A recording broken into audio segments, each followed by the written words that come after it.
ಭಾರತೀಯ ಜನತಾ ಪಾರ್ಟಿಯವರು ಏನು ತೀರ್ಮಾನ ತೆಗೆದುಕೊಂಡಿದ್ದಾರೆ, ವಿಕಸಿತ್ ಭಾರತ್ ಗ್ಯಾರಂಟಿ ರೋಜ್ಗಾರ್ ಅಜೀವಿಕ್ ಮಿಷನ್, ಅದಕ್ಕೆ ವಿಗ್ರಾಮ್ ಜಿ ಅಂತ ಇಟ್ಕೊಂಡಿದ್ದಾರೆ.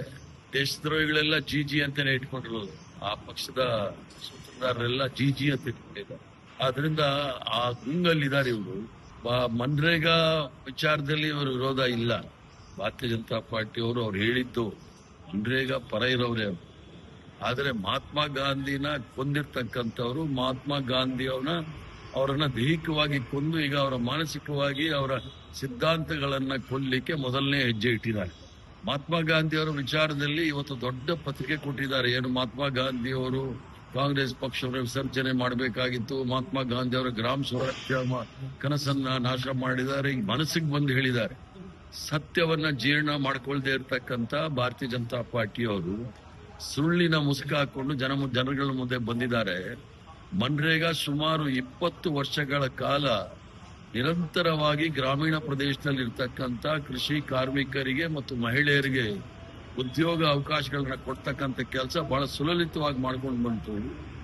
2005ರಿಂದ 2025ವರೆಗೂ ಸುಮಾರು 28.4% ಏನು ನಿರುದ್ಯೋಗ ಇತ್ತು, ಅದನ್ನ 5.6%ಗೆ ತೆಗೆದುಕೊಂಡು ಬಂದಿದ್ದಂತ ಮನಮೋಹನ್ ಸಿಂಗ್ ಅವರ ಕಾಲದಲ್ಲಿ ಇದ್ದಂತ ಈ ಉದ್ಯೋಗ ಅವಕಾಶಗಳನ್ನು ಸಂಪೂರ್ಣವಾಗಿ ಬುಡಮೇಲು ಮಾಡಿದ್ದಾರೆ.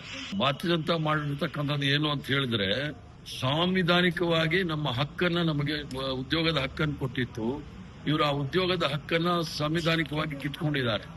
ಅದಲ್ಲದೆ ಇವರು ಮಾಡಿರ್ತಕ್ಕಂಥದ್ದು ಏನೇನೋ ಹೇಳಿದ್ದಾರೆ. ಗ್ರಾಮ ಸ್ವರಾಜ್ಯದಲ್ಲಿ ಗ್ರಾಮ ಪಂಚಾಯತಿನಲ್ಲೇ ಡಿಸೈಡ್ ಮಾಡೋದು ಅಂತ ಹೇಳಿ, ಮನ್ರೇಗಾದಲ್ಲಿ ಗ್ರಾಮ ಪಂಚಾಯತಿ ಸಭೆ ತೀರ್ಮಾನ ಮಾಡ್ತಾ ಇತ್ತು ಎಲ್ಲಿ ಕೆಲಸ ಮಾಡಬೇಕು ಅಂತ ಹೇಳಿ. 100 ದಿನಗಳ ಕಾಲ ಕೆಲಸ, ಯಾವತ್ತು ಬೇಕಾದ್ರೂ ಆ ಕೆಲಸವನ್ನ ಇವ್ರು ತೆಗೆದುಕೊಳ್ಬಹುದು. ಆದ್ರೆ ಈಗ ಇವ್ರು ಮಾಡಿರ್ತಕ್ಕಂಥದ್ದು 160 ದಿವಸದ ಕೆಲಸ ಮಾತ್ರ. 125 ದಿವಸ ಅಂತ ಹೇಳಿದ್ದಾರೆ, ಅದ್ರಲ್ಲಿ 60 ದಿನ ಕೆಲಸ ಇಲ್ಲ. ಅದ್ರ ಜೊತೆಗೆ ನೀವು ನೋಡ್ಬೇಕಾದ ಅವರು ಸರಾಸರಿ 11 ವರ್ಷಗಳ ಕಾಲ ಮನ್ರೇಗಾನ ಯಾವ ರೀತಿ ಅನುಷ್ಠಾನಕ್ಕೆ ತಂದಿದ್ದಾರೆ ಅಂತ ಹೇಳಿದ್ರೆ, 30 ದಿವಸ 100ಕ್ಕೆ 35 ದಿವಸ ಅವ್ರು ಕೆಲಸ ಕೊಟ್ಟಿರೋದು. ಅದು ಹಣದ ವೆಚ್ಚ ಆಗಿರೋದು 80,000 ಕೋಟಿ ಮಾತ್ರ. ಈಗ ಬಹಳ ದೊಡ್ಡದಾಗಿ ಹೇಳಿದ್ದಾರೆ. ಕಾಂಗ್ರೆಸ್ ಅವರು ಇದ್ದಾಗ ಮನ್ರೇಗಾದಲ್ಲಿ 100 ದಿವಸ ಕೊಡ್ತಾ ಇದ್ರು, ಈಗ 125 ಅಂತ ಹೇಳಿ. 125 ಅಂತ ಹೇಳಿ ಇವತ್ತು ಈ ಸಲ ಬಜೆಟ್ ವೆಚ್ಚ ಔಟ್ಲೇ ಏನಾಗಿದೆ ಅಂತ ಹೇಳಿದ್ರೆ 95,000 ಕೋಟಿ ಕೊಟ್ಟಿದ್ದಾರೆ. 125 ದಿವಸ ಅಂತ ಹೇಳಿದ್ರೆ 2 ಲಕ್ಷ ಕೋಟಿ ಮೇಲೆ ಹಣ ಬೇಕಾಗಿದೆ.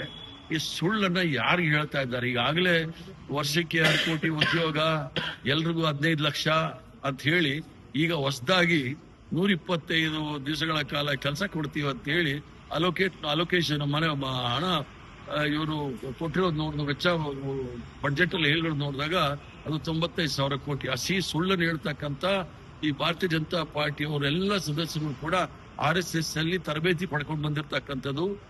ಸತ್ಯನ ಸುಳ್ಳು ಹೇಗೆ ಹೇಳ್ಬೇಕು, ಸುಳ್ಳನ್ನ ಸತ್ಯ ಹೇಗೆ ಮಾಡಬೇಕು ಅನ್ನೋದು ಅದರಲ್ಲಿ ಯಶಸ್ವಿಯಾಗಿದ್ದಾರೆ. ಅದನ್ನ ಮತ್ತೊಮ್ಮೆ ಸಾರ್ವಜನಿಕರ ಹಣದ ಯಾಕಂದ್ರೆ ಭಾರತೀಯ ಜನತಾ ಪಾರ್ಟಿ ಅತ್ಯಂತ ಶ್ರೀಮಂತ ಪಾರ್ಟಿ, ಅದು 10,000 ಕೋಟಿ ಇರ್ತಕ್ಕಂಥದ್ದು. ಅವರು ಪತ್ರಿಕೆಗಳಲ್ಲಿ ಅಡ್ವರ್ಟೈಸ್ಮೆಂಟ್ ಕೊಟ್ಬಿಟ್ಟು ಸುಳ್ಳನ್ನ ಪ್ರತಿಬಿಂಬಿಸ್ತಕ್ಕಂಥ ಕೆಲಸ ಭಾರತೀಯ ಜನತಾ ಪಾರ್ಟಿ ಅವ್ರು ಮಾಡ್ತಾರೆ.